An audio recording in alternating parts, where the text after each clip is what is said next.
నమస్తే, welcome to Suman TV. నేను విష్ణు. ప్రస్తుతంతో పాటు క్వాలిఫైడ్ పర్సన్ ఫినాన్స్ ప్రొఫెషనల్ చారి గారు ఉన్నారు. వారితో మాట్లాడదాం. సార్ నమస్తే. సార్ చారి గారు. నమస్తే అండి. సార్ చారి గారు, ఇవాల్టి రోజుల్లో కార్ అనేది ఒక basic need and basic necessity అయిపోయింది కాబట్టి ఎవరైనా కొత్త కారు కొనాలి అన్న ఆలోచనలో ఉన్న వాళ్ళకి మరి బడ్జెట్ పరంగా ఏదైనా సులువైన మార్గాలు ఉంటే చెప్పగలరు? కరెక్ట్ అన్నారండి. నీడ్ అయిపోయింది యాక్చువల్గా. అంటే మనం ఇప్పుడు ఎండకి తట్టుకోలేము, వర్షం పడుతున్నా తట్టుకోలేము, తట్టుకోలేకపోతున్నాం. అందులో పిల్లలు ఉన్నారంటే మటుకు ఖచ్చితంగా కార్ కావాల్సిందేనండి ఇప్పుడు. ఓకే, పిల్లలు రీసెంట్గా మ్యారేజ్ అయ్యి పిల్లలు వచ్చారంటే ఖచ్చితంగా వాళ్ళని బైక్ల మీద ఈ పొల్యూషన్కి తిప్పడం. అండ్ ప్రతి మిడిల్ క్లాస్ వాళ్ళకి డెఫినెట్గా కార్ అనేది కూడా మ్యాండేటరీ అయిపోయింది. ఎందుకంటే ఇప్పుడు అదొక ఎక్స్పెన్స్ లాగా అయిపోయిందండి. అయితే కారు ఈఎంఐ ప్లస్ కార్ యొక్క మెయింటెనెన్స్, దానికి కావాల్సిన ఫ్యూయల్, ఇవన్నీ అప్రాక్సిమేట్లీ తక్కువలో తక్కువ 20-25,000 పర్ మంత్ అయితే ఖర్చు అయిపోతుందండి ఖచ్చితంగా. కొన్నిసార్లు ఈఎంఐకే 15-20,000 అవుతుంది. సో పెట్రోల్ ఎక్స్పెన్స్ 30-35 వరకు వెళ్తుంది. ఇదేంటంటే ఒక్కసారి పెట్టే ఎక్స్పెన్స్ కాదు. ఈవెన్ మనం 25 ఇయర్స్లో జాబ్ స్టార్ట్ చేసామంటే ఈవెన్ 60 ఇయర్స్ వరకు కంటిన్యూ అవుతానే ఉంటుంది ఈ ఎక్స్పెన్స్. ఓకే, అయితే నేను ఒక స్ట్రాటజీ చెప్తాను. ఇదేంటంటే మేము ఆల్రెడీ ఇంప్లిమెంట్ చేశాము, వేరే వాళ్ళు ఆల్రెడీ చూస్తున్నారు. ఇది ఆల్రెడీ సక్సెస్ఫుల్ ఫార్ములా. ఈ స్ట్రాటజీ కనుక ఫాలో అవుతే, కరెక్ట్గా మనం అనుకున్నట్టు ఫాలో అవుతే, మీరు ఎవ్రీ 5 ఇయర్స్ కొత్త కారు కొనుక్కోవచ్చు. అలా లైఫ్ లాంగ్ కొనుక్కోవచ్చు, మీ పాకెట్లోంచి ఒక 1 రూపీ కూడా పెట్టకుండా. ఎవ్రీ 5 ఇయర్స్ ఒకసారి ఒక కొత్త కారు కొనుక్కోవచ్చు. నేనైతే ఇప్పటికీ స్కూటర్ మీద తిరుగుతున్నా. అంటే మీరు ఇప్పుడు ఈ వీడియో కంప్లీట్గా చెప్పాక నేను కూడా ప్లాన్ చేస్తాను. డెఫినెట్గా మీకు వర్కౌట్ అయ్యే ప్రాసెస్ అండి ఇదేంటంటే ప్రాక్టికల్గా ఆల్రెడీ ఫాలో అయ్యి అవుతున్న ఇది కాబట్టి మీరు ఇంప్లిమెంట్ చేసుకోవచ్చు మీకు కూడా. జనరల్గా ఇది ఇంకా 25 ఇయర్స్ వాళ్ళకైతే కనుక ఇంకా అద్భుతంగా వర్కౌట్ అవుతుందండి. ఈవెన్ 35 వాళ్ళు కూడా చేయొచ్చు, బట్ 25 వాళ్ళకైతే ఇంకా అద్భుతంగా వర్కౌట్ అవుతుంది.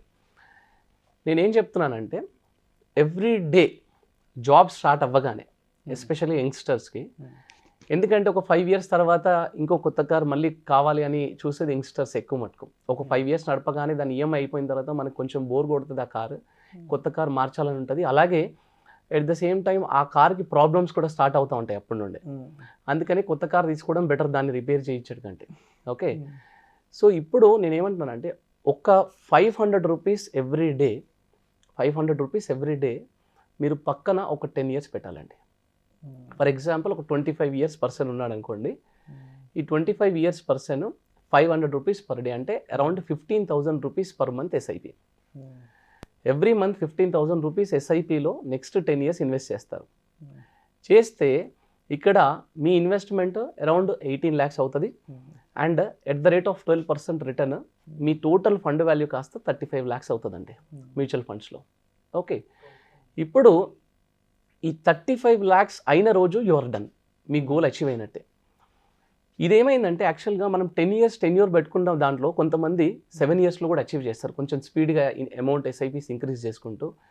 ఇంకొంతమందికి మార్కెట్స్ బాగా చాలా మంచి రిటర్న్స్ ఇచ్చి 12 అన్న దగ్గర 15%, 20% రిటర్న్స్ ఇచ్చిన వాళ్ళు కూడా ఉన్నారు. వాళ్ళు 9 ఇయర్స్లోనే గోల్ అచీవ్ అయిన వాళ్ళు కూడా ఉన్నారు. ఎండ్ ఆఫ్ ద డే ఏంటంటే 35 lakhs అక్యుములేట్ అయిన రోజు వీఆర్ డన్.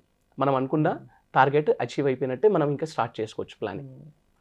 మీరు వన్స్ దిస్ 35 lakhs అక్యుములేట్ అవ్వగానే మీరు ఏం చేస్తారంటే 12 lakhs ఇనీషియల్గా మాత్రం మీరు 12 lakhs కార్ కొనుక్కోవచ్చండి. ఓకే, 12 lakhs కార్లో ఫస్ట్ 2 lakhs మాత్రం మీరు డౌన్ పేమెంట్ ఇస్తారు. ఈ 35 lakhsలో నుంచి 2 lakhs తీసి 2 lakhs డౌన్ పేమెంట్ ఇస్తారు. ఓకే, ఈ మిగతా 10 lakhs ఏం చేస్తారంటే కార్ లోన్ తీసుకుంటారు నెక్స్ట్ 5 ఇయర్స్కి. ఈ కార్ లోన్కి ఈ 5 ఇయర్స్ టెన్యూర్ విత్ 9% ఇంట్రెస్ట్ అవుతే కనుక అరౌండ్ 20,000 పర్ మంత్ ఈఎంఐ వస్తుంది కార్కి. ఓకే, ఈ ఈఎంఐ ఏదైతే ఉందో మ్యూచువల్ ఫండ్లో మనకున్న 33 lakhsలో నుంచి ఎస్డబ్ల్యూపి పెడతామండి. ఎస్డబ్ల్యూపి అంటే ఏంటి? సిస్టమాటిక్ విత్డ్రావల్ ప్లాన్ అనమాట. ఓకే, నేను ఇంతకుముందు కూడా ఎస్ఐపి ఎస్డబ్ల్యూపి గురించి డిస్కస్ చేశానండి. మళ్ళీ ఒక్కసారి అంటే కొత్తగా చూస్తే వాళ్ళందరికీ ఒక్కసారి జస్ట్ బ్రీఫ్ ఇస్తాను. మ్యూచువల్ ఫండ్లో ఎస్ఐపి ఎస్డబ్ల్యూపి 2 కాన్సెప్ట్స్ ఉంటాయండి. ఎస్ఐపిలోనేమో ఎవ్రీ మంత్ మీ బ్యాంక్ అకౌంట్లోంచి అమౌంట్ డిడక్ట్ అవుతూ మీరు యూనిట్స్ని కొంటా ఉంటారు. ఎస్డబ్ల్యూపీలో ఏమవుతుందంటే ఎగ్జాక్ట్గా ఎస్ఐపికి రివర్స్ అవుతుంది.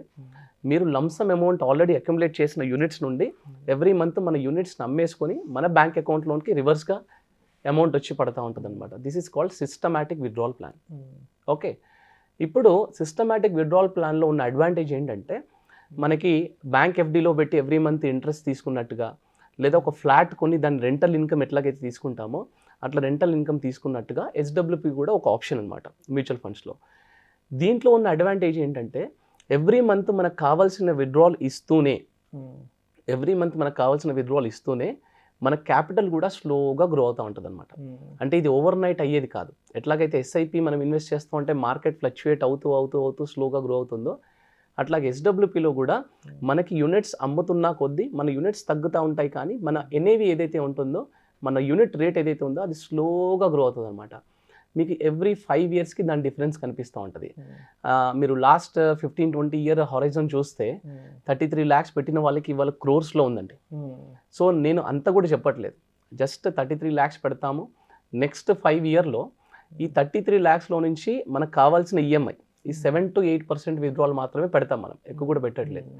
ఈవెన్ కన్జర్వేటివ్ ఫండ్స్లో, even large caps, blue chips లాంటి ఫండ్స్లో పెట్టుకున్నా, లేదా మీరు ఈవెన్ బ్యాలెన్స్డ్ అడ్వాంటేజ్ లాంటి బ్యాలెన్స్ ఫండ్స్లో పెట్టుకున్నా మనకి విత్డ్రాల్ 7 to 8% వరకు తీస్తే నో ప్రాబ్లం అండి. మనం విత్డ్రాల్ తీస్తూ ఉంటాము, స్లోగా ఎవ్రీ 5 yearsకి మన క్యాపిటల్ కూడా గ్రో అవుతూ ఉంటుంది. ఓకే, ఇక్కడ ఏం జరిగింది, మనం కార్కి 35 lakhsలోంచి 2 lakhs డౌన్ పేమెంట్ ఇచ్చేసాము, మిగతా 33 lakhsలోంచి మన ఈఎంఐ కార్కి ఈఎంఐ పే చేసుకుంటుంది. ఓకే, అంటే ఇక్కడ చూడండి, ఒక 1 rupee పెట్టకుండా ఫస్ట్ 5 years మీరు కార్ కొన్నారు, ఎట్ ద సేమ్ టైం దాని ఈఎంఐ కూడా నెక్స్ట్ 5 years మీరు డౌన్ పేమెంట్ కట్టారు అండ్ ఈఎంఐ మీరు కట్టలేదు. 5 years తర్వాత ఏమవుతుంది అంటే మీరు కొన్న 12 లక్షల కార్ ఏమవుతుంది అంటే వర్స్ట్ కేసులో దానికి ఒక 5 lakhs అయినా వస్తాయండి, దాన్ని మీరు తీసేస్తే. ఈ పాత కార్ని మీరు డౌన్ పేమెంట్గా ఇచ్చేస్తారు. ఓకే, నెక్స్ట్ ఈ 5 years తర్వాత మీరు ఈవెన్ ఫస్ట్ 12 lakhs కార్ కొన్నారు కదా, తర్వాత 5 years తర్వాత మీరు 18 lakhs కార్ కొనుక్కోవచ్చు. 12 lakhs కాదు, 18 lakhs కార్ కొనుక్కోవచ్చు. అంటే ఇక్కడ మీరు అప్గ్రేడ్ అవుతున్నారు. 5 lakhs పాత కార్ డౌన్ పేమెంట్ ఇచ్చేసారు, మళ్ళీ ఇంకో 13 lakhs మీరు కార్ లోన్ తీసుకున్నారు. ఇన్ఫ్యాక్ట్ కరెక్ట్గా ప్రాసెస్ ఫాలో అయిన వాళ్ళు మాత్రం 20 lakhs కార్ కొనుక్కున్నారండి, to be very honest. 5 years అయిపోయిన తర్వాత 20 lakhs కార్ కొనుక్కున్నారు. నేను మరీ వర్స్ట్ సిచ్యువేషన్లో చెప్తున్నాను. ఇక్కడ 33 lakhs కాస్త even despite of the withdrawal మన ఈఎంఐ తీసేసిన తర్వాత కూడా రఫ్లీ అరౌండ్ ఒక 40 lakhs వరకు అవుతుంది. ఇది మరీ వర్స్ట్ కేసులో చెప్తున్నాను. ఆ తర్వాత 5 yearsలో ఏమైంది, 20 lakhs కార్ కాస్త మీరు 30 lakhs కార్ కొనుక్కోవచ్చు. ఆ తర్వాత 5 years ఏమైంది, మీరు 30 lakhs కార్ కాస్త 40-45 lakhs కార్ కూడా కొనుక్కోవచ్చు.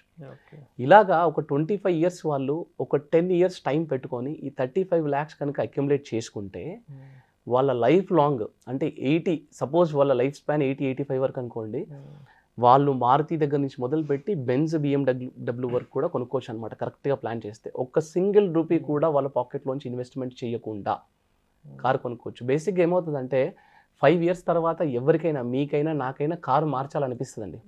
కానీ ఆల్రెడీ ఇప్పుడే ఈఎంఐ అయిపోయింది కదా, మళ్ళీ ఇప్పుడేం మారుస్తాంలే అని అనుకుంటాం, దాన్నే రిపేర్ చేస్తూ ఉంటాం.